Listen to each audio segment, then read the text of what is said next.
Tuesday, May 5th, 2026, and first order of business is actually to formally adjourn from the executive session that we just have done. Can I hear a motion to adjourn from the executive session? So moved. Second. All right, I've got a motion from Commissioner Link. I have a second from Commissioner Myers. All in favor, please say aye. Aye. Any opposed? All right, that stands in adjournment. Now, I do need the clerk to do a roll call for our monthly voting meeting of the Athens-Clarke County Mayor and Commission. Davenport. Here. Link. Here. Taylor. Here. Wright. Present. Fisher. Here. Johnson. Here. Culpepper. Here. Myers. Here. Thornton. Hamby. Here. We have a quorum. Madam Mayor, we were adjourned from the special call meeting of the executive session. Yes, let the record reflect that, please.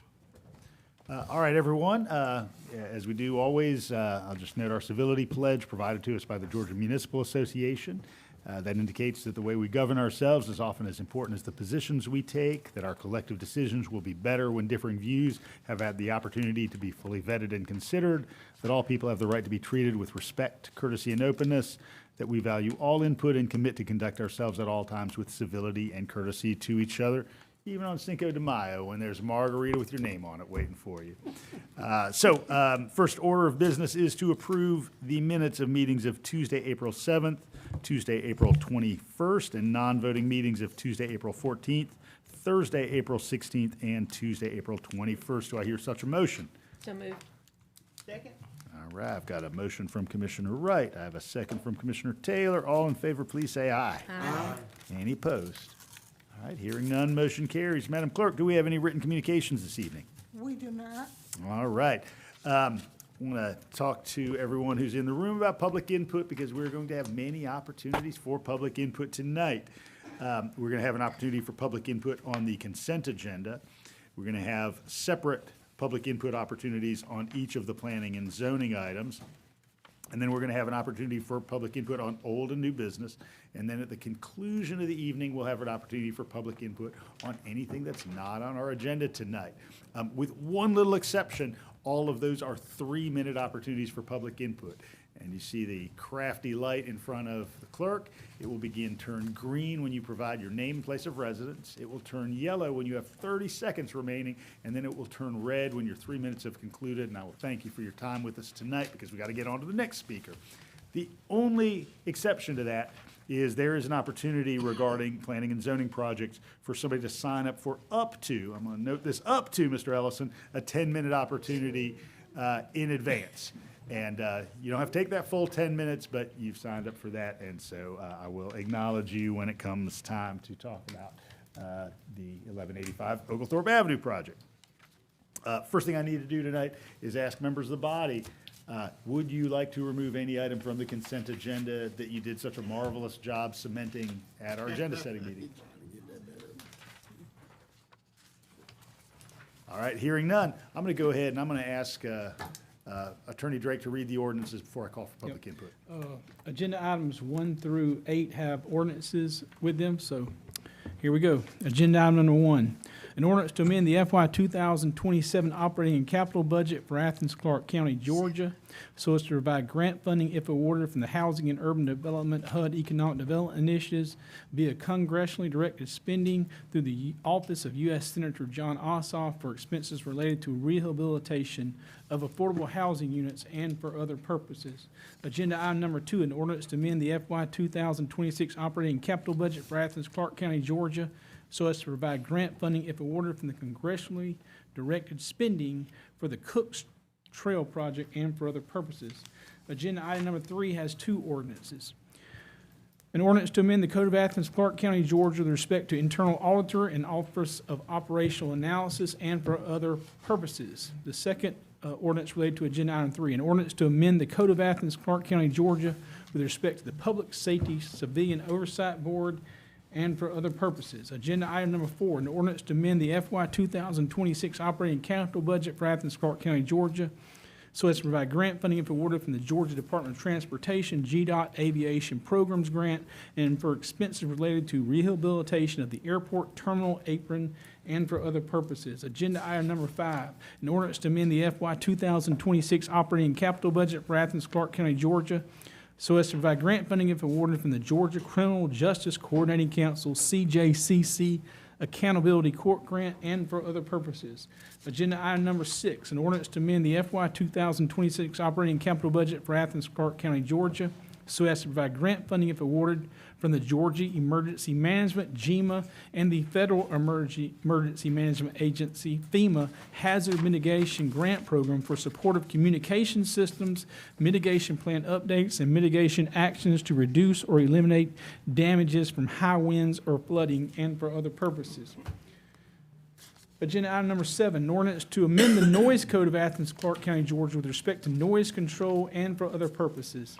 And finally, agenda item number 8 relates to the residential parking permit program and has 3 ordinances. The first ordinance, an ordinance for the establishment of a controlled parking area on LeConte Avenue between University Drive and Hampton Court. Agenda item the second agenda item related to agenda item number 8, an ordinance for the establishment of a controlled parking area on Pinecrest Drive between University Drive and Hampton Court. The third ordinance, an ordinance for the establishment of a controlled parking area on University Drive between South Village Avenue and LeConte Avenue. And did I did the noise control, right? Yes. All right, well, that's all of them. All right, fortunately, we got fire and emergency services in the room, so if you need oxygen, Judd, we can get you taken care of there. All right, I'd now like to ask members of the public that if you would like to speak to any of the consent agenda items, which are 1 through 16, now is that time, and you can line up right at the podium.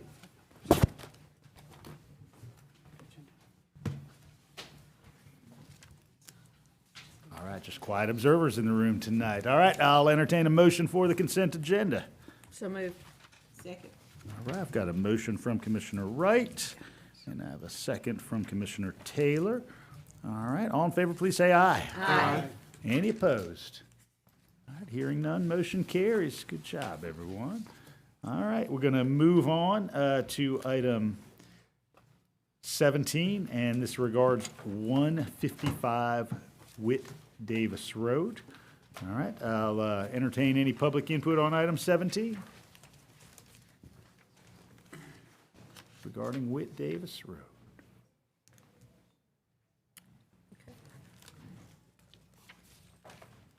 All right, seeing none, I'll go ahead and ask Attorney Drake to read the ordinance for us. Ordinance to amend the Code of Athens, Clarke County, Georgia, with respect to rezoning one parcel of land comprising approximately 2.06 acres located at 155 Whit Davis Road from C-N Commercial Neighborhood to RM-3 Mixed Density Residential and for other purposes. All right. I do note that there was a request to withdraw. I believe this is in District 1. Would you like to make a motion to allow withdrawal of this item? Make a motion to allow withdrawal. Second. All right, I've got a motion from Commissioner Davenport, second from Commissioner Link. Any remarks, Commissioner Davenport? No. All right. Anything, Commissioner Link? No, I don't think so. All right. All in favor, please say aye. Aye. Any opposed? All right, hearing none, motion carries. All right, now it's time for public input on item 18, which is 4190 Lexington Road, 150 Pinecone Place, and 120 Myrts Lane. Any public input on this item tonight? Good evening, Commissioners. I'm Jeff Carter with Carter Engineering. We are the civil engineering firm that's handling this project, and we are or would like to request a table to give us a little bit more time to work through this project, and we would appreciate your support there. We just feel like we just need a little bit more time to make this the very best project for the county. So we appreciate your support. Thank you. Thank you, I appreciate it. Anyone else here to speak to 4190 Lexington Road?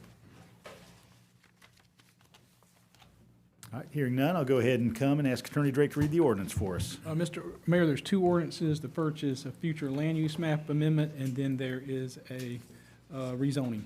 The future land use map, an ordinance to amend the code of Athens-Clarke County, Georgia, with respect to amending the future land use map of Athens-Clarke County by changing the designation of 4 parcels of land comprising approximately 11.33 acres located at 4190 Lexington Road, 150 Pinecone Place, 120 Myrts Lane, and 140 Myrts Lane from general business and single-family residential to mixed-density residential and for other purposes. Second ordinance is the rezoning request.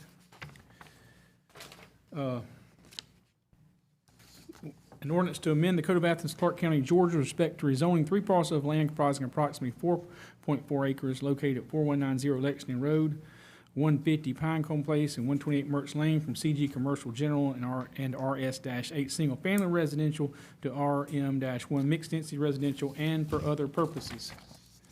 All right.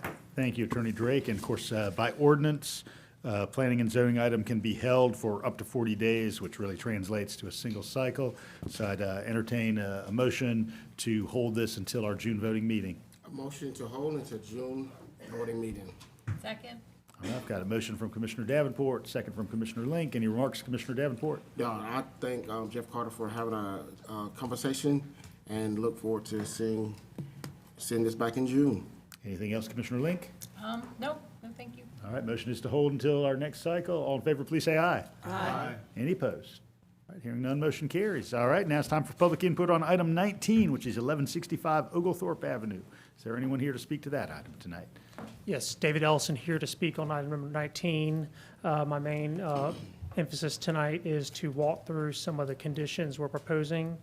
The first condition is that all units shall be age restricted for individuals who are aged 55 years or older. That will last for 30 years after this receives COs. The original language that came to the Planning Commission tracked the language of the restrictive covenants that will be recorded with the land. And there's some language about 80% involving caregivers, surviving spouses, and children that cause some confusion and concerns for the neighbors. But the developer is not going to lease to people who are under the age of 55 years. Just want to clarify that. The second condition is that all units shall be leased to residents earning less than 80% of AMI for 30 years after receiving COs. We requested a slight revision because the Planning Commission had quote-unquote limited to 80% AMI, and we're actually going to be leasing below 80% AMI. We'll be leasing to 50%, 60%, and 70%, and we want to clarify that to capture that we're actually getting below 80%. All structures within the proposed development will be limited to 2 stories in height. Before the Planning Commission, we suggested setbacks because we thought the neighbors would be more concerned about that versus the 3-story heights. It became apparent after talking with the community that they'd rather have 2 stories. And so what we're willing to do is we would go down to 2 stories, but what the setbacks governed by code. But we managed to come up with a new site plan that actually allows us to move further away from Breckenridge by swapping the location of the pedestrian pathway. We're also proposing as a condition that we'll provide a landscape buffer of at least 15 feet, an opaque fence that's at least 6 feet high along the western lot lines of the subject parcel. By code, it's either 20 feet or 10 feet and a fence. Our goal is to provide 20 feet plus a fence along that Breckenridge subdivision, but there's a pinch point where there's a parking lot down in the south portion that's going to be less than 20 feet. We may be less than 20 feet, so we want some flexibility there. But our goal is to provide to exceed the buffers required by the ordinances. There's also some conversations in the community about rock. Our client did a pit study, and there was no concerns about rock. So we'd ask that you please approve this rezone tonight.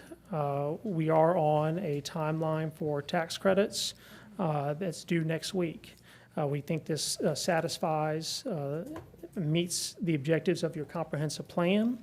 And if you do approve this tonight, would ask that the mayor please sign the ordinance tonight, since that will help us facilitate getting a zoning verification letter to turn around the application next week. The developers here, if you'll have any questions, and thank you all for recommending this. Thank you for receiving us tonight. We ask that you please approve it. Thank you. Thank you, Mr. Ellison. Any other members of the public here to speak to this item regarding 1165 Oglethorpe Avenue? Good evening. Good evening. My name is Justin Sanders. I live at 125 Breckenridge Lane. I was expecting to come here to complain about a three-story building, but thanks to Commissioner Fisher and the developer taking public input, a lot of our concerns about having a three-story building have been mitigated by their design changes. So I appreciate their efforts in doing that. I guess I would just like to lament the existing plan development was kind of a cool idea with mixed-use commercial space, and I'm a little sad that this will take that because, or take over that plan, since I think mixed use would be useful to the Forest Heights community as it was proposed, but the revised plan by the developer is, I think, would be fine for, I know we have a lot of housing needs right now, so anyway, just thanks again to listening to the community and trying to make something that works for everyone. Thank you. Thank you, Mr. Sanders. And if anybody else is here for 1165, you could just line up at the podium. Good evening. Good evening. My name is Susan Brooks, and I live at 155 Landor. I am directly across from the proposed apartments in Forest Heights. I want to begin by saying that I am not here in opposition of this development. I understand firsthand the importance of affordable housing. It's what made it possible for me to call Forest Heights my home, because it was affordable. However, I do want to emphasize a specific concern that I hope you will carefully consider. Even though it's not on the plan, I don't want it to be put on the plan. And so Landor is in the street that I live on. Landor is an active residential street. It's used daily by families, joggers, walkers, and children going to and from school. So I do not want an entryway placed on Landor to leave the apartment area. And so that's my concern. And it's my concern because of the safety of the neighborhood and the character of the neighborhood, because that street is used so often. So I respectfully ask that the same level of thoughtfulness and care you've given to the planning this development also be extended to protecting the surrounding community. Please consider solutions that preserve the safety and integrity of Landor for those who live and move through it every day. So, thank you for your time, your service, and your commitment to balancing growth with the well-being of the existing neighborhoods. I trust you will make a decision that reflects both progress and protection for all of us. Thank you, Ms. Brooks. All right, Commissioner Fisher, this is in District 5, so ask you to place a motion on the floor. Yeah, I want to go ahead and put this on the floor to be approved with the conditions that was listed. Also, Ms. Brooks, we will also look at the Landor area to make sure we keep that area protected and not having a cut through from that perspective. But I do want to put a motion on the floor that we move forward and vote in affirmative. And this is senior housing, when we were talking about housing in this community, so we'll fill a gap with our senior citizens in this community that will help with some of our housing needs and will be affordable from that perspective. Got a motion from Commissioner Fisher, and we've got a second from Commissioner Link. All right, any further remarks, Commissioner Fisher? No, sir. All right, Commissioner Link? Yeah, I mean, I think this is the kind of modestly scaled apartments, senior affordable apartments that we really need more of in our community. You know, we have kind of smaller scaled apartment complexes like this in some of our older in-town neighborhoods, and this offers even more opportunity, and the affordable housing for seniors is much needed. I have lots and lots of friends who will be knocking on those doors asking to move in soon enough. There's a lot of Gen Xers who are going to be retiring soon. Commissioner Davenport? Yes, so I would like to see more projects like this because it's welcoming to see a development like this that is binding to 2 stories. You know, I had one that was removed that was like 4 stories out in near AR zone and RS zone. So this is a blessing to have. And plus, it's senior housing. You're not going to get the college students. You're not going to get all the traffic. So it's not going to be noisy. And the buffer, I mean, just a 15 to 20-foot buffer of landscape around it. This is a much-needed project for that area. I did like the mixed use that was prior to. I really did enjoy that project because of what it potentially could bring, but I think this is a suitable alternative. Commissioner Myers? Yeah, I'm supportive of the project and appreciative of the 55 and older housing as well as the 80% median income, limiting it to residents in that income area for 30 years. And I do have a question. What entity is going to be keeping up with this for 30 years? Like, who oversees this to check that this is actually happening? Do we have any? No, Can we have anyone help me with that? Planning Director Lonnie in the room who has engaged with some of these components before. Yeah, that's a very good question. So with a 30-year time frame for tracking performance, if it's part of an ordinance that is resting with a zoning action, it will fall to the planning department to coordinate and keep up with that paperwork. The practice that staff is prepared to follow is going to be very similar to that's in the inclusionary zoning ordinance chapter of the code that deals with administration of projects that have an inclusionary component. So we'll follow that rigor that comes with that, which would be an annual reporting of performance. Okay, so there's someone in your department who will be responsible for following that up in that position, obviously, that's a long time. Right. So keeping up with this is our administrative challenge, but we will.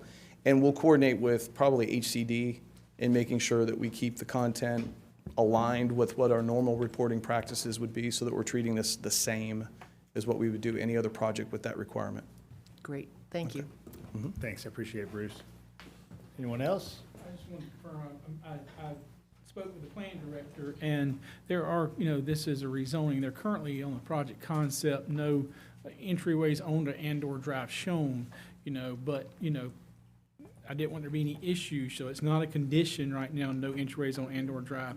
It will depend, the planning director says, is once the fire marshal does his review on whether there could be the possibility the fire marshal says that's required for safety reasons, but, the concept, emergency access, but it doesn't show that, but I didn't, I wanted, what you're saying is you want staff to be mindful of that. You're not, okay, gotcha.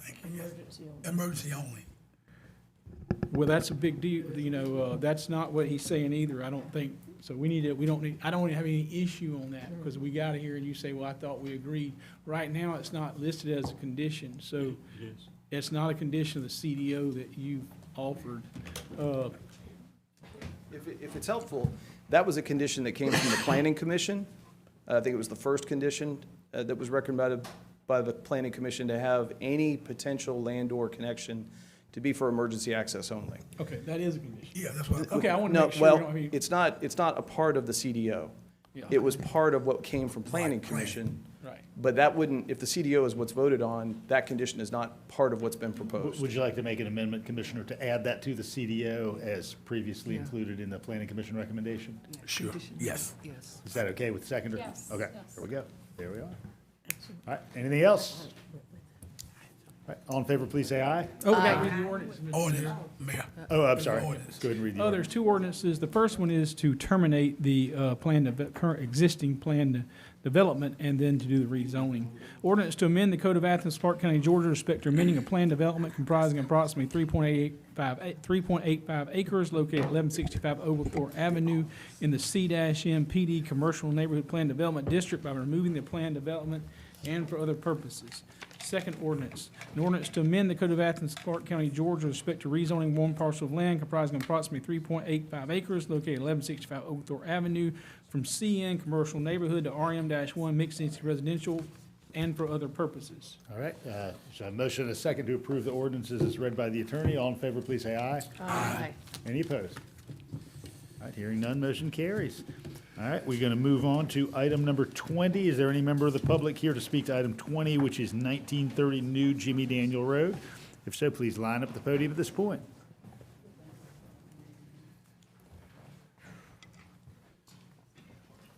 Good evening, I'm Jeff Carter with Carter Engineering. We're the civil engineers on this project, and just wanted to let you know I'm here to answer any questions that you may have. I really feel like this is a good location for some residential housing, and feel like it's a really good product for the county. So we would appreciate your support, and I'll be happy to address any concerns that you have. Thank you very much. All right, thank you, Mr. Carter. I appreciate it. Anyone else here to speak to new Jimmie Daniel Road? All right, seeing none. Commissioner Johnson, I'll go ahead and ask you to place a motion on the floor for us. I make a motion to approve. Second. All right, I've got a motion from Commissioner Johnson, second from Commissioner Taylor. All right, Attorney Drake, I'll have you read the ordinance just so we have that done. There is a future land use map amendment and also a rezoning. Future land use map. An ordinance to amend the code of Athens-Clarke County, Georgia with respect to amending the future land use map of Athens-Clarke County by changing the designation of one parcel of land comprising approximately 6 acres located at 1930 New Jimmie Daniel Road from employment center to mixed-density residential. The rezoning, an ordinance to amend the code of Athens-Clarke County, Georgia with respect to rezoning one parcel of land comprising approximately 6 acres located at 1930 New Jimmie Daniel Road from EI Employment Industrial to RM-2 mixed-density residential and for other purposes. Thank you, Attorney Drake. Further remarks, Commissioner Johnson? Yes, I wanted to share some brief details about this project. This is a new housing community that's going to be built out in not waves, but stages. And the first will be 32 units of their condo properties, and this provides density, housing density, it provides housing variety, and it is much needed in that area. And I wanted to also share that I had a concern at the last meeting about the entrance and exit of the coming in and out of the neighborhood, but after speaking to the planning department's director as well as Jeff Carter, there's some flexibility there after they get further along in the project to move it up or down depending on the speed of the traffic, and just in order to improve and ensure safety on that road, because it's a busy road. Just wanted to just highlight the benefits. This is going to increase the tax base, and it's going to create, like I said, the diversity in housing. I think the smallest home is 1,500 square feet, and that's a great starter home for a lot of people. One wonderful thing I read, and this is the last comment I have, is that this is going to be a short-term construction project.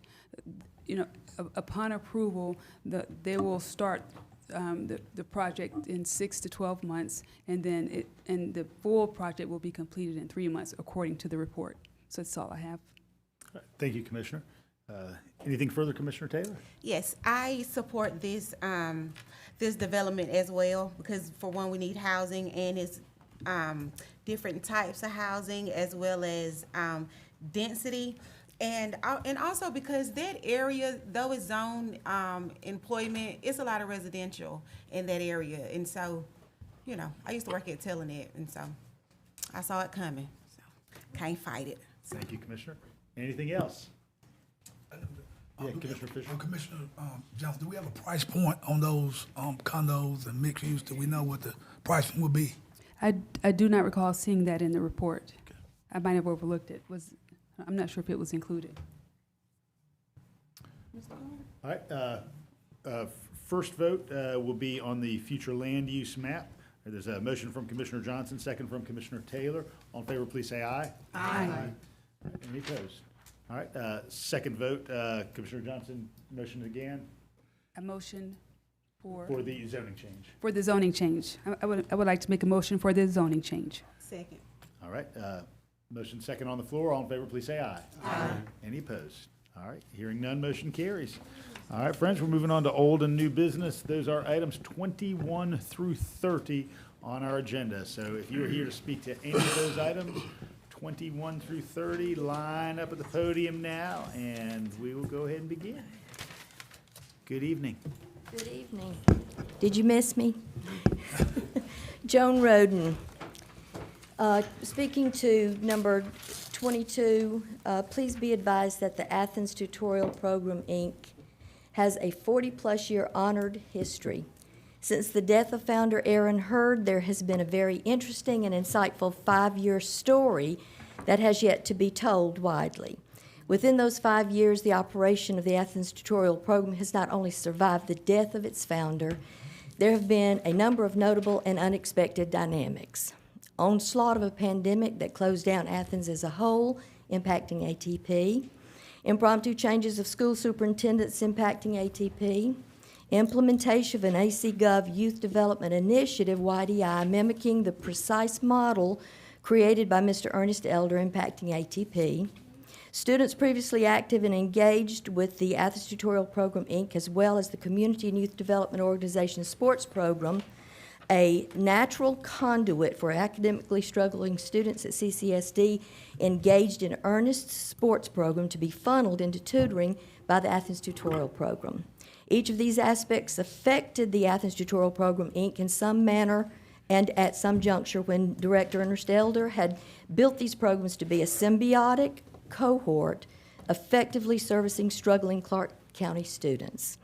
It is at this time that ACC with YDI, along with CCSD, duplicated the above programs, even though the public programs were actively thriving. The Community and Youth Development Organization, CYDO, was in progress and successful when the students suddenly began being funneled away from the community organized programs, regardless of an active and thriving tutorial program beloved by students and parents alike.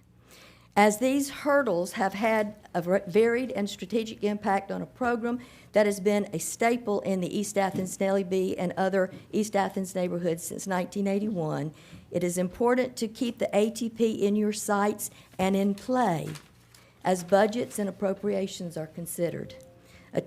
You got from me this morning, or at least yesterday, some information about that. The other thing I'm going to speak to is about the 19-foot deer with large antler roundabout at Tallassee Road that is going to be put there as a huge distraction and a liability as far as the amount of traffic going around that particular area. We're now getting Elmwood subdivision as well as the Islamic Community Center that's going to be on that same area, and so it is going to be a very difficult, and I've got 11 pages here if anybody's interested. You got it, showing the dangers of that. Thank you Ms. very Red. much. Anyone else here to speak to old or new business tonight before we go ahead and move to voting?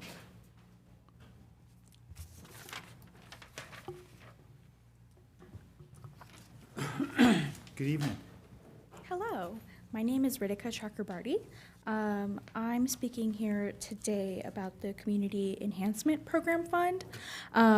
So I understand that you guys are planning to increase it by... To which agenda item are you speaking? Oh, sorry, J. So at the conclusion of our meeting, we have separate public input on anything that's not on the agenda tonight. So Ignore me. it's coming up in No, just a little bit. Hang tight. Hang tight. Anyone else here to speak to old or new business tonight? All right, we'll go ahead and move to commission action. Item 21 is a TSPLOST 2018 project, part of our standard public art process. Entertain a motion from the body. I move to approve. Second. All right, got a motion from Commissioner Link, a second from Commissioner Hamby. All right, Commissioner Link, any remarks? Yeah, this is a really magnificent piece of art from a fairly renowned artist of African descent. It's really gonna put that area on the map, I believe. I encourage everybody to look at the agenda packet and look at this item. And I heard the concerns about, it being a distraction. The design is actually quite brilliant for its placement in that it's a very permeable piece. It supposedly stands 19 feet tall, but that's spread out antler type form, and then the legs of the piece you'll be able to see through. I think the Cultural Arts Commission did a really great job in selecting this piece, and it was a citizen input process. I sat on the Cultural Arts Commission many years ago and helped, write the bylaws and procedures for that entity. I think this community is going to be really, really proud of this. It's going to be a really stunning piece. Commissioner Hamby? No. Anyone else?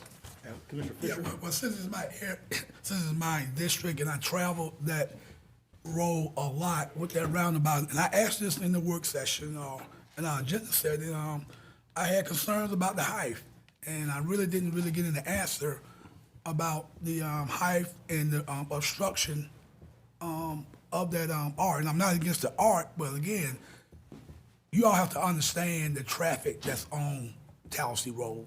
Not only in the morning, in the afternoon. In fact, I even talked with Chief about people just flying through that yield sign. So with a structure there, it could obstruct sight.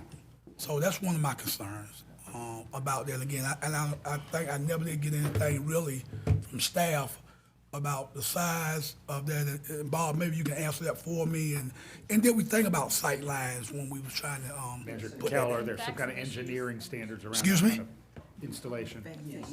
There are mostly guidance, so is what they provide. And the TPW staff has actually done the line of sight calculations and assessments, and this will not block the line of sight. So if you think about a roundabout, you're actually observing effectively to your left because you're looking to merge into the roundabout traffic. The guidance actually that is referenced in some of the information even goes so far as to suggest that it is often appropriate in the center of a roundabout to actually mound the roundabout as much as 6 feet high so that you actually have the view through blocked because you really are trying to concentrate on those moves coming in from the left piece of it. So they've done the line of sight piece. There are areas that are required to be line of sight are not blocked by this particular sculpture or by anything else that's going into the centerpiece. And so yes, they have done that. Now they'll do that again because what you're doing, of course, is looking at specifically kind of the style of the art. They will, once the final designs come in for it, they're going to be looking at two things. They'll verify the line of sight. Again, it's still met.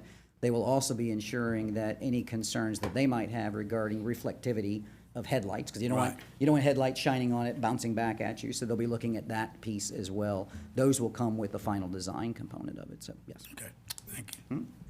Anyone else? Commissioner Johnson?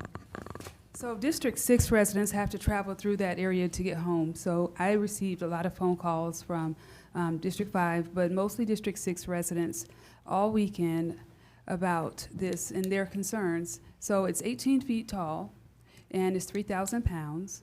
And there are some reflectivity concerns, especially at the end of the day when the sun sets and in the morning when the sun goes up. And so for the people that live in that community, this is who I'm hearing from. I also agree it's beautiful. I think it's a phenomenal piece of artwork. The placement of it has caused many people to reach out to me for me to voice my concerns on their behalf. I don't know if there's an alternate location, but this is what the people say that drive there, and Commissioner Fisher is correct. People do not slow down. They barely yield. They zoom, they look so far ahead, and they wing it when they get to that arterial, and they go right through, and they try to beat the car that's coming around the curve. And so there's just so much busyness with that intersection that it's really not the best arterial, like it doesn't serve the function that arterials are supposed to, like slow traffic down and keep people safe. But another thing that's really important to just share, that particular street has dozens, and maybe hundreds and hundreds of deer accidents every single year. And it's just something that I would imagine someone that is not in the community but visits someone in the community would be surprised by that. I don't know what, do you have any suggestions or options, Commissioner? Did you get any from your constituents? And again, to Commissioner Johnson's point, I'm sorry, Mayor, you need to recognize me. Just, yeah, you had a specific question. Be glad to hear from you. Okay, yeah, to Commissioner Johnson's point, I think, again, I've been there 13 years, and I understand the traffic patterns, but again, a structure there, I think it may cause, and again, I'm not an expert, but it could cause more accidents coming off that roundabout. So I do have concerns about that, and again, I brought those concerns up at our last meeting. So for me, I got some concerns about what that would look like. And again, I'm not against the art per se. I'm just, the location is a concern for me. Anything further, Commissioner Johnson, before I One last thing, I just recalled that I had in my notes that when you're driving up to and driving from both directions, into town or home away from town, there is a slight incline, and so it builds. So you don't really see it until you you will see it because it's 18 feet tall. You will see it, but you will be surprised. Like, you're going to come up on it, and it's going to be, for the first experience, it's something shocking. But I just think it will be very distracting, and people have asked us to speak on their behalf about other alternatives for that art piece. Commissioner Davenport. Yeah, so just for the public and for the colleagues, so I think this is a beautiful project, and I like the artwork as well. And I think it will complement that area. So currently at Whitehall Road and South Millage, we have a similar art. It's 16 by 4. I remember when Commissioner Mariah Parker, because it was supposed to be metallic with a reflective leaves-like structure, but she did a CDO to change that to make it more, I forget what it's called, but non-reflective or matte. Matted. So, but that's a perfect example for residents to go take a look at, because a lot of people had the same concerns about site visibility. And I think TPW can tell you that before that roundabout and that artwork was placed there were more accidents coming off from Whitehall Road. And most of those residents who going through that roundabout are actually coming from Oconee going to South Millage to UGA. We got a few District 8 or District 1 residents who travel south towards that road to get into UGA. But traffic is calmer. It does take us a little bit to get used to, because my mom, I know she hit that curb several times, but it does take get to used to. But with the artwork, like the manager said, it is your main focus when you're going into a roundabout is making that right turn or going through the circle versus looking at the artwork. But just a perfect example is Whitehall Road and South Millage. Is that an option? Sorry. Staff has indicated already that kind of a non-reflective surface is part of their analysis. Is that right? Yeah, definitely. One of the things they'll be looking at is the reflectiveness of the item for that purpose. The original design is designed to be lighter in reflection, but that will be something they'll be checking again as the final design comes in as well. Commissioner Myers? Yeah, Commissioner Davenport, beat me to it, but I just want to echo that roundabout is District 8 with the art, which is 15 or 16 feet tall. I go by it regularly. There's been no issues that I've known about that have happened because of that, and it's really just a wonderful addition to that intersection there. So this piece of art looks absolutely amazing, and I think it's there's some differences and a change, and people aren't used to that. But this one down at Whitehall is a great example of a large, tall piece of art that's been very successful in the roundabout. Thank you, Commissioner. All right, we'll do a roll call beginning with Commissioner Link. Yes. Taylor? Yes. Wright? Yes. Fisher? No. Johnson? No. Culpepper? Yes. Myers? Yes. Thornton? Hamby? Yes. Davenport? Yes. 7 yes, 2 no. All right, thanks, everyone. All right, motion carries. All right, item 22 is the FY27 Community Development Block Grant Annual Action Plan. I'd entertain a motion from the body. So move. All right. Second. All right. Got a motion from Commissioner Hamby.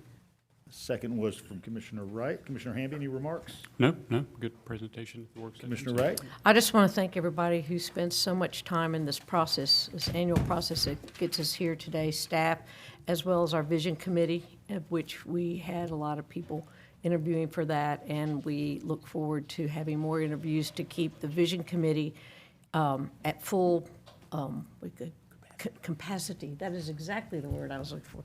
Capacity, so that they can continue to help us with this decision-making and work with staff on the appropriation of these funds. Thank you, Commissioner. Any further remarks? All right, there's a motion second on the floor. All in favor, please say aye. Aye. Any opposed? And Mayor, if I may, just to add to the item that was mentioned earlier that was provided to you all via email will actually be incorporated into the public comments that are forwarded to HUD, so it gets incorporated into the record. I just want to make that clear. Thank you for that, Manager Cowell. I appreciate it. All right, similarly, federal funds flow to us in the form of Home Investment Partnership Program funds. I'll entertain a motion regarding 23. So move. Second. All right, got a motion from Commissioner Hamby, second from Commissioner Taylor. Commissioner Hamby, anything else? No. Commissioner Taylor? No, I just know that other counties, when I was at the GEEK conference, they were like, I wish we were on the same level as Athens-Clarke County. So we don't have it that bad. You know, there are other counties in Georgia that has it a lot worse than us, because they don't get home funds. Those are my 2 cents. I learned that, you know. I got the appreciate you same noting that we were an exemplar for many. There you go. Appreciate that. Anything else? All in favor, please say aye. Aye. Any opposed? All right, hearing none, motion carried. All right, third round of federal funds. Entertain a motion regarding the HOME-ARP funding recommendations. So move. Second. All right, I've got a motion from Commissioner Hamby, second from Commissioner Taylor. All right, Commissioner Hamby, anything on these? Nope. Commissioner Taylor? Anything else? You don't have 2 cents. All right. All in favor, please say aye. Aye. Any opposed? All right, hearing none, motion carries.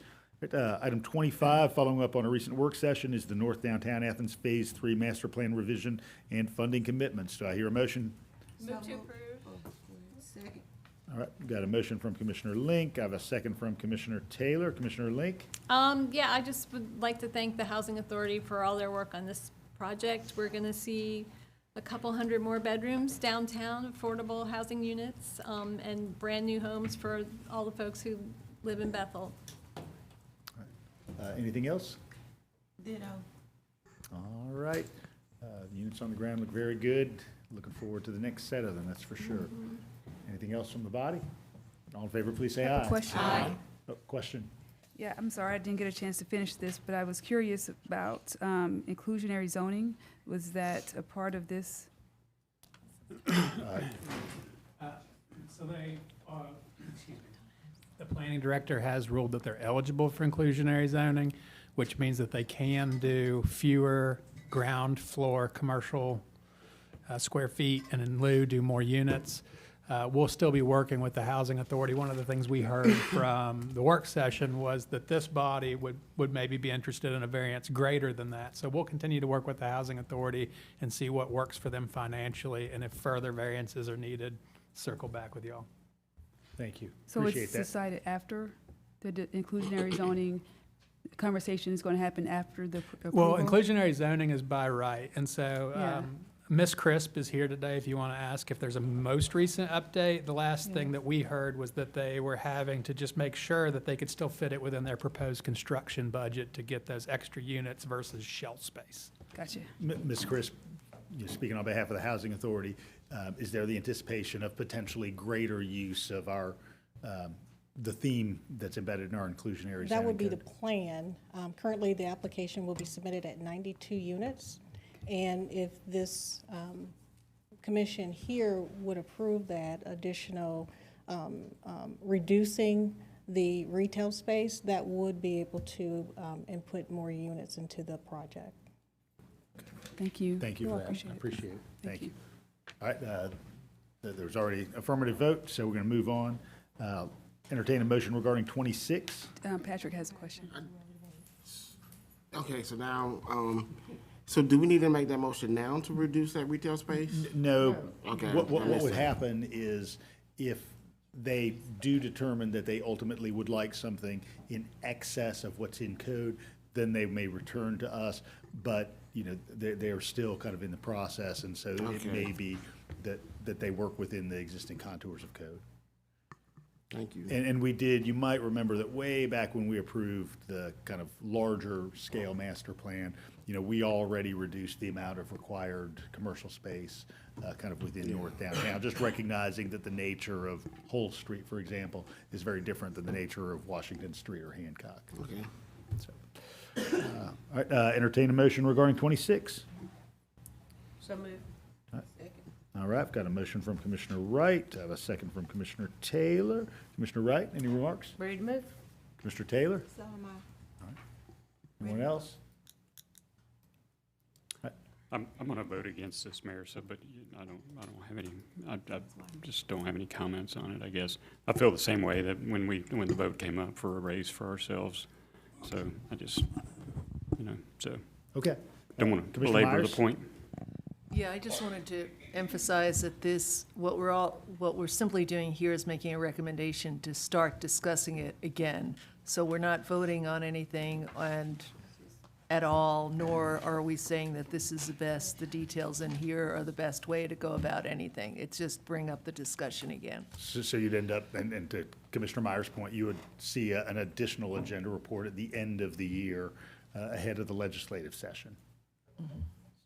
Commissioner Johnson. I'm also going to vote no for this, and I do understand nothing's happening right now, but what I fundamentally disagree with is, you know, having the mayor serve as a member of the committee, self-appoints himself and then votes. I just do not see that being the best way to show leadership, and maybe an extra person, but not yourself. And these type of decisions are why I want to revisit the charter, and some other commissioners have said they also wanted to, but for these type of reasons. I mean, just to improve transparency, actions like that don't improve transparency. I'm not alluding to anything that you did wrong, or I don't know what you did, but I'm saying specifically when it comes to transparency. We all started in January last year saying that we want to improve. We want our citizens to trust us. But when we have our mayor self-appoint himself and then is a voting member in ad hoc committees that come up and then go back down, there's no dissemination or information to the public. They don't get to watch, they don't get to see, and a lot of people have expressed concern about it. But I had concern before that, and that's why I'll be voting no. I'll make two notes, Commissioner. One is that any impact from the changes that are outlined here would not impact any elected official until 2031, so certainly far beyond my tenure, but I do benefit from the tenure of 7.5 years in the mayor's seat and an additional 12 years as a commissioner, and have observed the very high volume of work that lands in the mayor's office, thus the assignment. Secondarily, if you have some specific interest in other charter components, my recommendation would be to commit those to text and disseminate those among the body for consideration. Commissioner. I did understand the first time when Commissioner Myers said that it's not going to happen right now. I'm talking about the process of how this started and how it came to us. I don't like the process. I don't agree with the process. And I think if your goal is to actually improve transparency and increase the trust with our residents, then actions like this could be easily avoided if you wanted them to. I hear you, Commissioner. Commissioner Hamby? I'm good, Mayor. We'll just. Okay. All right. I just, Commissioner for the Myers. public, I believe, I'm trying to find it now, but I can't, but I believe that these meetings are all on YouTube. Is that correct? Does someone know? Yeah, they are.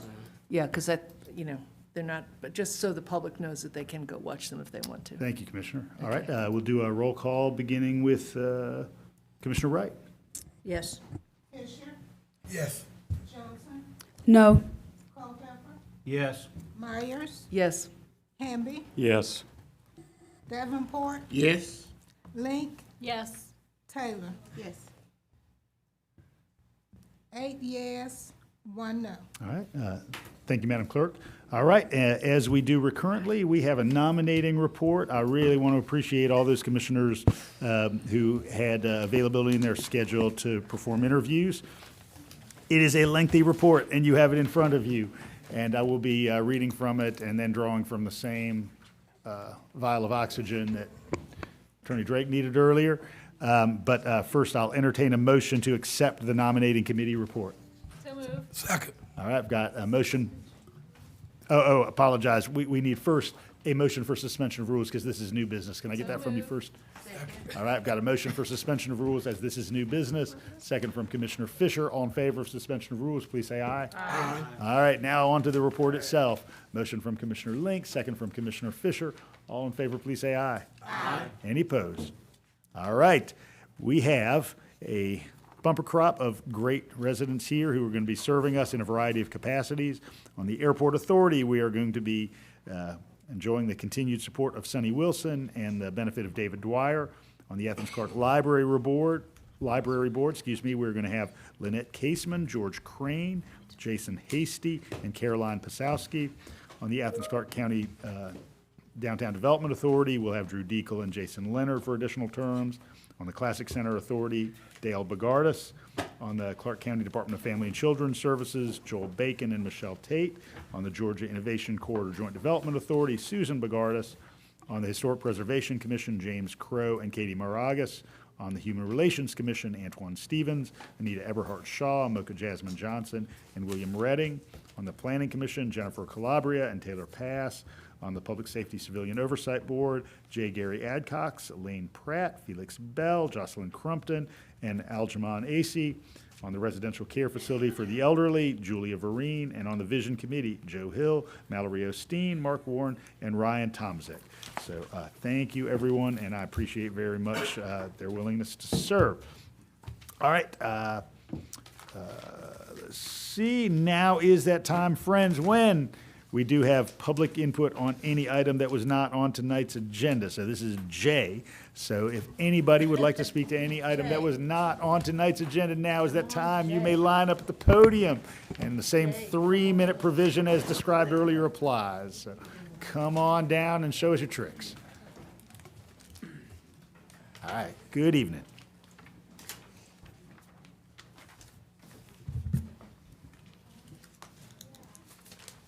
Good evening, y'all. I'm Timmy Conley. Live at Spalding Circle, Athens. I'm here to speak on the fiscal year 27 budget that you guys are going to be really busy with. On behalf of Special Events Collective that we formed, whose membership includes the events AthFest, Twilight Criterium, Hot Corner Fest, Wild Rumpus, Latinx, MLK Day Parade, Athens Film Festival, Athens Comedy Fest, Pride Fest, Nucci Space, and some others. All right, so our collective is asking for the FY27 suggested budget to be adjusted to allocate $500,000 in hotel motel funding for events. So speaking on that, Athens events are not a product of Athens culture. They create the culture. They're a big part of the soul of our city, which is the magic, the charm, what makes Athens Athens, and a huge economic driver for the city. I want to say, for example, the Wild Rumpus, that's my event, received $35,000 from the city last year. The economic impact calculations that we made on that, we did 2 separate calculations that put our economic impact to revenues to downtown Athens at $1 to $1.3 million. So that's 30 times the investment that the city made in revenues for the city. So our festival culture makes Athens vibrant and exciting and cool and drives tourism. Events are front and center on our city's tourism marketing, and it's a reason why people want to come here, hold their conventions here, and even move here to live. In our research, we've discovered that other cities comparable to Athens around the country prioritize their festival culture with elaborate strategic plans, which we don't have, and far greater investment. Here's an example. Gainesville, Florida, $1.2 million. Denton, Texas, $2.9 million. St. Pete, $3 million. Scottsdale, Arizona, $2.6 million. So reminder, we have $300,000 in the proposed budget this year. So Athens events have largely been built on local business sponsorships, but that money is starting to dry up. So this public funding is going to become very important for us. The path forward in sustaining and actually advancing our events and our festival culture, including the tourism and everything that brings to downtown, is going to depend on the funding from this hotel motel fund. So I want to thank those of you that came to our forum on April 1st. That was really appreciated, and appreciate the rest of you, and looking forward to working with you on it. Just one note on the hotel motel fund: it has $7 million this year. We're only asking for less than 7%. Thank you, Mr. Conley. Thank you so much. Can I give? All right, thank you so much. Just hang on to this and we'll get them. Good evening. Good evening, y'all. I am Lizette Guevara Momberg. I am actually speaking on behalf of the director for Dignidad Inmigrante in Athens today, Esther Carrillo. We respectfully ask the mayor and commissioners of Athens-Clarke County to consider increasing CEP funding for community-based cultural festivals such as Latin Fest, organized by Dignidad Inmigrante in Athens. These events play a vital role in celebrating the diversity of our community, supporting local small businesses, and creating inclusive spaces for families. Unlike larger events such as at the Classic Center, many grassroots festivals operate with limited resources despite their significant cultural and economic impact. We understand that much of the current funding comes from the hotel motel taxes, which are specifically intended to promote tourism and benefit the local economy, not to burden taxpayers. Community festivals like Latin Fest do exactly that: attract visitors, encourage local spending, and showcase the unique cultural identity of Athens. We ask that you allocate a more equitable portion of these funds to support locally organized cultural events that reflect and serve the full diversity of our community. Thank you for your time and consideration. Thank you, Ms. Lizette. Good evening. I made it. It's the right time now. So similar to the folks from before, I want to talk about the Community Enhancement Fund. Again, my name is Ritika Chakrabarty. I'm speaking on behalf of the Athens Pride and Queer Collective. And similar to what the folks have said before, just thinking about how the culture and the community in Athens is so incredibly important, but also thinking about how Athens is known as the hub, right, to a lot of other rural counties. We have tons of resources for folks already to access, and it's just sort of been a joy to witness that in our community. But with an increase in funding, not only can we continue to support Athens and the queer Athenians that live here, but also support those that are in our rural surrounding counties who may not be as supportive of the LGBTQIA+ community. Also wanted to talk a little bit more about how with an increase in the budget, we could book bigger performers and also promote them for folks all over Georgia to come and visit them, right? So I have a little just in my brain makes sense, right? But more people is more revenue from the tickets, right? And that also includes promoting local vendors and places so people want to come back, right? And then ideally it just means we're putting more money back into the Athens community, right? And also thinking about paying the performers as well, what they're worth, right? A lot of times it can be really, do a lot of work, right, on stage, and, you know, and not being compensated for that is kind of tricky, right? And a lot of times it's harder to say yes to things like that. So yeah, I think that's all I've got. Thank you. Thank you, Ms. Chakravarty.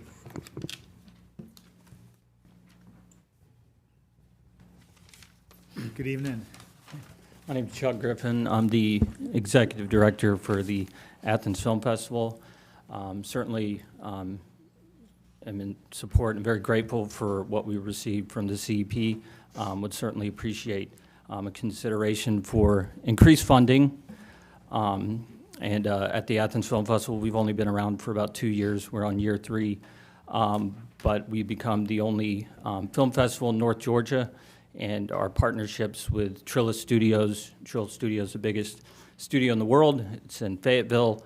Our media partnerships with Georgia Entertainment, they're kind of the driving force behind film in Georgia, the film industry. You know, they kind of are able to keep this engine running for tax breaks that everyone is in favor with in the Georgia legislature every year. And certainly we've built up a hub in Athens for independent filmmakers. It certainly creates an aspirational energy for filmmakers to shoot their projects here, and that only equals more revenue for businesses and the city in general. We had 50 filmmakers last year, showed over 100 films, and it's heavily volunteer-based. But we receive a lot of support from the community, our sponsorship with Rock Lobsters, Nucci Space, Creature Comforts, CNA. It's just a huge benefit to have a festival like that in Georgia that has such a strong international reach, and I just appreciate all the support so far. Thank you. Thank you, Mr. Griffin. Good evening. Hi there. I'm Lizzie Zucker-Saltz, and I'm here to discuss the hotel motel tax allocations that are part of the city's budget. The hotel motel tax revenue has increased in recent years with more hotel beds. And with that, so is the amount that's gone to the CVB and the Classic Center, some of which is required by the state. But the Classic Center receives approximately 54% of the hotel motel tax calculations, whereas it was only required that it get 42.85%. So you've got a bunch of wiggle room in there to do something new and exciting related to the arts and related to tourism, other than giving it all to the Classic Center plus more. Meanwhile, our city's nonprofit event organizations, as Timmy was just talking about, receive a scant proportion of the hotel motel tax compared to what they could. Groups like AthFest, Hot Corner, Wild Rumpus, and more enrich our city's tourism appeal and our community's cultural quality. A significant portion of what goes to those events goes back to the city in terms of security rentals and barricades and the like. So we're sort of, by giving to events, we're also giving to ourselves because they require them to purchase these things. I urge you to reconsider the allocations of hotel motel funds that could go to events operators. It could be increased to help them survive, and if they received a fair amount over and above the portion that goes to the Classic Center above the required state amount, they would thrive instead of struggle. Thank you. Thank you, Ms. Zucker-Saltz. Good evening. Hi, good evening. My name's Debbie Watson. I'm the Executive Director of Nucci Space at 396 Oconee Street.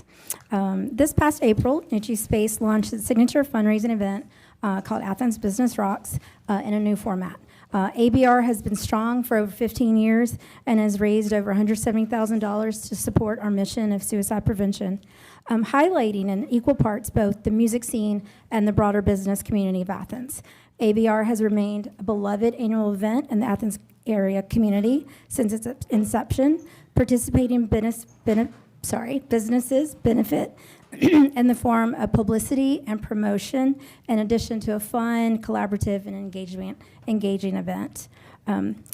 As part of this, several businesses participate in ABR year after year, including TSAV, New West Records, Styles HVAC, and Gemma Construction. This year, in an effort to meet increased interest levels in the event for the local businesses and musicians alike, Nucci Space brought Athens Business Rocks out into the downtown community. Approximately 20 businesses hosted bands running the gamut from musical venues such as Nowhere Bar, Paloma Park, museums like TRR Cobb House, restaurants like The Grill, Ideal Bagel, nonprofits like Historic Athens, and even the Athens Chamber of Commerce.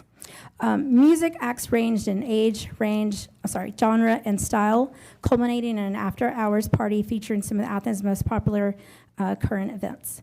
The The day was a success, celebrating the unique talent and enterprising spirit that the Classic City is known for, with over 1,000 attendees throughout the day, visiting downtown establishments that may not have otherwise, learning what services, programs, and opportunities from each of these businesses.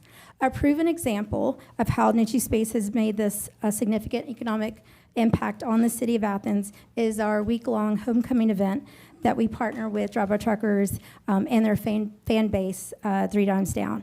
When this event started, it was a 3-day event. It is now over a week long. It has raised over $500,000 for Niche Space. And in addition to that, the economic impact on our town in this 1 week event is close to now over $1 million. Fans from all over the world travel back over and over, visiting the clubs, the venues, the retail outlets. Sorry, I lost my spot. And even more during the entire week. Niche Space is the hub of that. I'm requesting from you that the CEP funding be increased to $500,000 so that we at Niche Space and the other remarkable and culture-driven organizations you have heard from tonight can continue what we do best. Thank you, Ms. Watson. Thank you. Good evening. Good evening, Mr. Mayor, respected commissioners. My name is Peter Norris. I reside at 460 Sunset Drive. For over 20 years, I've been involved in AthFest, first as a shift volunteer, then department head, and now I'm honored to be the event coordinator. The AthFest Music and Arts Festival is a fundraiser, as you know, for AthFest Educates, whose mission is to fund music and arts education in K-12 youth in Athens-Clarke County. AthFest is also a public service put on by over 150 volunteers who believe in the mission and recognize the value of this and other festivals bring to Athens. We provide a public venue for local musicians and artists to share their creative work and gain a following that in turn enables them to be compensated for their efforts. We also boost the economy during the business doldrum of summer, drawing in tourists from across the region. Athens is nationally recognized for its creative spirit. This spirit is also recognized in our comprehensive plan and by the Georgia Department of Economic Development's report on music tourism in Athens. Both documents specifically mention the need to support festivals as part of making Athens a travel destination. The mayor and commission has spent a lot of money improving the infrastructure and aesthetics downtown. Festivals provide the reason for tourists to experience our fantastic city. We appreciate the funds provided via ADDA to support AthFest and other festivals. We, along with everyone else, are experiencing the never-ending cost increases and decreases in revenues that make these years difficult. We note that the hotel and motel tax revenues is estimated to be over $7 million in FY27. I urge you to consider the social and economic benefits that festivals provide as you allocate these funds. As always, I thank you for your support. Thank you, Mr. Norris. Good evening. Hopefully I'm the last person keeping you from margaritas. I'm Gene Dixon. I do produce The Twilight, which have most of my things I was going to say have been said already, so I'm not sure which one of these to pick through. But our bike shop that we opened in 1973, it was now 50 years old, or 53 years old, jeez. But The Twilight's now 46, and I'm hoping we might make it to 50. As a quick overview of The Twilight, you know, it's a unique event. It's a unique event, recognized worldwide. This year we had 48,000 viewers of our live stream, which is not your typical sports person. Cycling is the #2 sport worldwide, right behind soccer. So a lot of our viewers are not American. But anyway, to get to I guess maybe the more specifics of this, the reason we think we do need more additional money. The police bill this year for the Twilight was $27,000. It was up $5,000 from last year.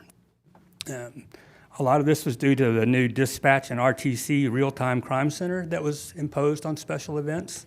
So this is a real cost that for any event that's fairly large. Part of that was the increase from our police costs from $60 to $65 an hour. So that's another 10% of that increase. But I'm not the only one experiencing this with these costs increase. There's a couple other issues here that are kind of secondary to this funding request, and that is that the G-Day game this year was scheduled March 19th. That's 1 month out from when the event actually happened. It's impossible for an event like ours to work around that. Somehow there has to be better coordination with UGA on how to do this. No longer over the last, whatever, you pick the number of years, but the last 10 years, the Athens community has grown 20,000 people. It's no longer strictly a university town. And somehow or another, this has to be addressed because it impacted our revenue tremendously this year. What else have I got on here, this list? I do think that one of the other things that needs to be addressed with additional funding is how you allocate this funding. I don't know that there's a really good, clean, clear way of how events get picked, why they get the funding they get. And I think that's something that needs to be developed as we ask for more increased funding. The Special Events Collective is really, hope is that we can enhance the uniqueness of Athens by providing quality of life enhancements along with cultural and social benefits to residents and visitors. Just what everybody else said, so I'm gonna go get my margarita. Thank you. Thank you, Mr. Dixon. I hope it's tasty. All right, everyone, I've got just a couple of things tonight. I do want to note the reappointment of Judge David Sweat to the Advanced Behavioral Health Board of Directors for a 3-year term. Also want to note the reappointment of commissioners to the Athens Housing Authority, which include Valden Daniel for a 5-year term and Jacqueline Askew in the resident commissioner slot for a 1-year term as detailed by their charter. Then I have 2 assignments to the Legislative Review Committee. The first is to pursue the recommendation of the Citizen Solid Waste Committee to have a ban of plastic bags at points of sale. And the second is to examine a potential modification of the definition of family in single-family properties that feature a homestead exemption, where the resident owns the home. Those are my 2. I want to go ahead and turn to the manager to ask if there's anything tonight. Just a reminder to the commission that next week we have 2 very important work sessions on the 12th and on the 14th involving budget, Judicial Center, Sandy Creek Basin, plenty to talk about. So thank you. Thank you. Anything from the attorney? Anything from the auditor?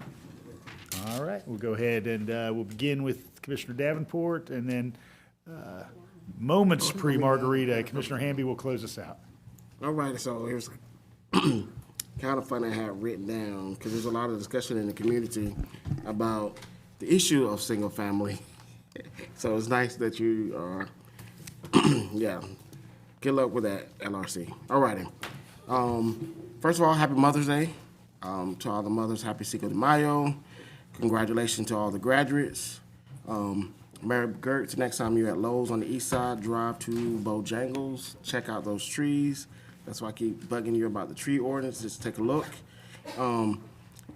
Employee luncheon tomorrow, so hopefully everybody is aware of that. All the staff and commissioners get out and let's fellowship together. And I'm looking forward to the prayer breakfast this Thursday. Most importantly, vote May 19th. Early voting has begun.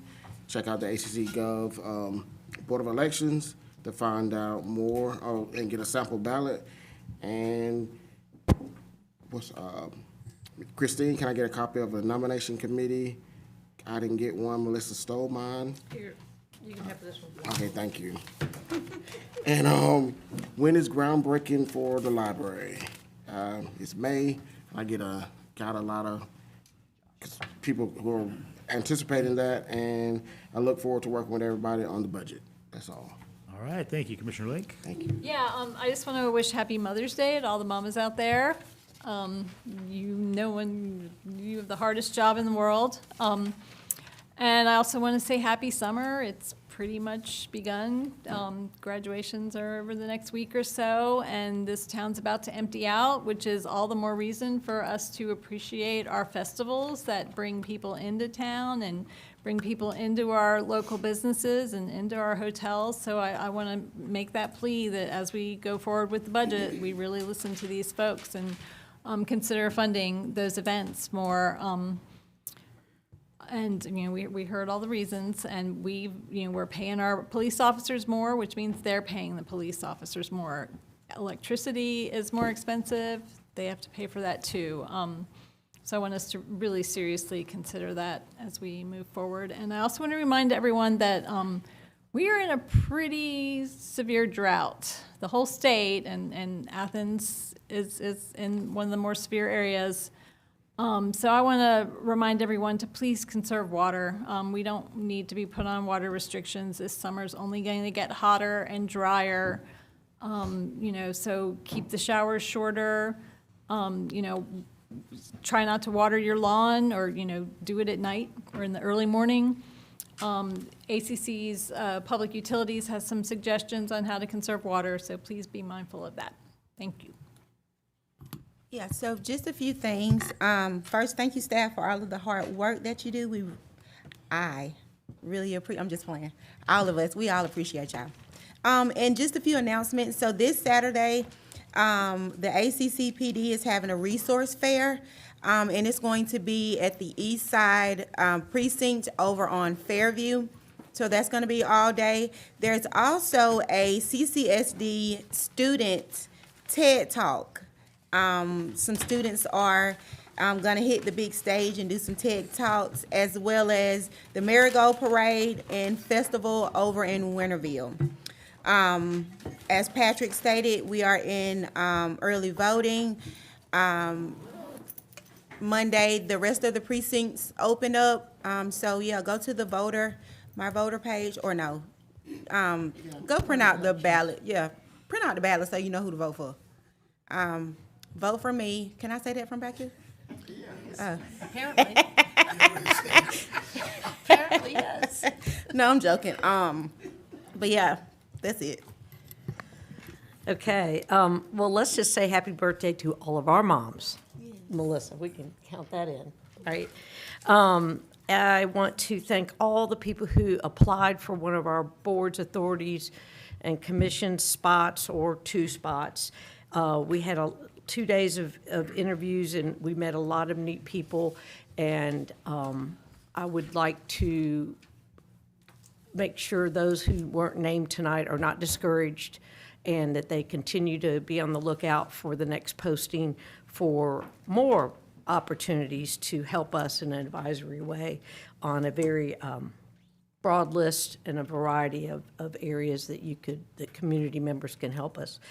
And we do have Staff Appreciation Day, which is always fun, and Drench, the director, starts at 11 to 2, and we'll see how much fun that is, because it always is very entertaining to watch that. And I also want to thank all the poll workers, our elections department and staff, because this is the very beginning of what will be a very long election season starting now through the year, through the different ones and runoffs. So I appreciate that. And so the details on ours are on the Department of Elections. And then each voter is on the mvp.sos, right, .ga. So make sure your registration is clear for this next round. And then the ballot does have a lot on it, and I do recommend that you look at what's on there and read up so that you can make your decisions. And I think that this Friday is the deadline to request your absentee ballot, so that if you want it to come to your house so that you have that time to study, make sure you get the paperwork in this Friday. I think is the deadline on that. All my colleagues just said what I was going to say, but anyway, I do want to thank all the residents that came out, and we interviewed for our board, authority, and commission. I think that's real important that us as commissioners take that seriously. I wish more of my colleagues have shown up, but that wasn't the case. But we appreciate all the people coming out and going through this process. And I want to thank the mayor for announcing those names tonight, and we appreciate that. Also, staff appreciation will be tomorrow, and the mayor will be in the Duncan booth, so we need to make sure we take care of that. Take your best shot. Isn't that around noon? Yeah. Around noon. Yeah. Mum's the word here. Also, on Relay for Life will be going on this weekend. Actually over at my church at Ebenezer. So if you're not doing anything, you want to walk. For people who have cancer, please come by and do that. Also, to follow up on Commissioner Taylor's point with the TED Talks, we really need to go support those young people. First time they ever let young people do the TED Talks. I'm really interested to see how that process works and what they're going to present. And there's 15 amazing CCSD students who will be doing this. So I'm really proud of what they're doing and the effort they're putting forth in those TED Talks. And again, thank our staff for your time and your effort and everything that you provide for us. And again, happy Mother's Day to all the mothers and especially my colleagues here who sit behind this rail with us. Happy Mother's Day to everybody out there in Clarke County. Thank you, Mayor. Happy Mother's Day to all the ladies out in the community and around our area. I want to thank Desiree Henson with the Neighborhood Leaders Program. We partnered for a program last week and it went well. I also want to thank Alex Bond and Trevor Ross from the Leisure Services Department that filled in with a much needed and fun activity at the last minute. So thank you to them both. And also thank code enforcement. I know I seemingly have been keeping them busy in District 6, but I appreciate all the work and all the effort. And I know it is, sometimes it feels like tedium, but I got a phone call today, this afternoon, and someone said that the residents had, I guess, a conversation at the mailbox, and they were praising the efforts and the changes that they're seeing from the abandoned cars to the other things that needed to be addressed. So just thank you so much for that. And thank you to Stephen Bailey for always responding right away with the information I need for residents. That's all. Yes, I'd like to take a moment to recognize ACCPD, Solid Waste, and the other ACC staff, along with the UGA PD. It's been a busy spring in Athens. We've had a lot of events downtown with the Jam for Cam, the bike race. We had the concert at the stadium and G-Day, and there's a lot of other spring events over at UGA, and they have all done a fabulous job keeping traffic, managing the crowds and the traffic, and keeping our community clean and safe. So thank y'all for that. I'd also like to congratulate all the seniors who are graduating this spring. We wish you all the best in the next phase of your journey, and happy Mother's Day. I want to say thank you to all of you who came out and spoke tonight about the special event funding. I appreciate how well organized you are in your advocating for yourselves. And you'll have the next turn. Okay. And as thanks also for all those festivals and special events. They really do add so much to like what Athens is. I was just at Twilight, what was it, 2 weeks ago? And even when I'm not at those events, there are also specials. So I hope we can continue to support the special events in comparable ways to other cities of our size. And that's another good reason why we might consider advocating with our local legislators for an increase of 1% hotel motel tax so that we can put more of that towards a more variety of causes or expenses here. Out there in the public, we've mentioned it, budget is out there. It's available to read, and all the dates you can come in here and speak to us and listen and learn. So, just look for that budget fiscal year 2027. I also want to mention that tomorrow there is a Pedals and Pathways mobility education mixer for transportation organized by one of our commissions, Athens in Motion, along with Bike Athens, and I think there'll be people from the Greenway Commission, from our staff, the electric bike group. So anyone wanting to get an update on anything related to sidewalks and bike infrastructure, drop by there. And then lastly, I do want to thank our mayor, and actually encourage everyone to listen to his State of the Community address. You know, I listen to that. I puts these podcasts on and other things on YouTube while I go out and get my steps in. Trying to fall asleep at night? No. And I was just like, this is so good. You know, it's very discouraging that sometimes it feels like, where are we getting anywhere? But there is so much that we have done with the help of staff, with the help of community, and I appreciate that State of the Community address because it reminds me of everything we're all doing together here in Athens. So thank you. Can I go now? Yeah. Sorry. No, I'm just, be careful what button you push on things. So I make a motion to adjourn, Mayor. Second. All in favor, please say aye. Aye. All right, motion carries. Thanks, everyone.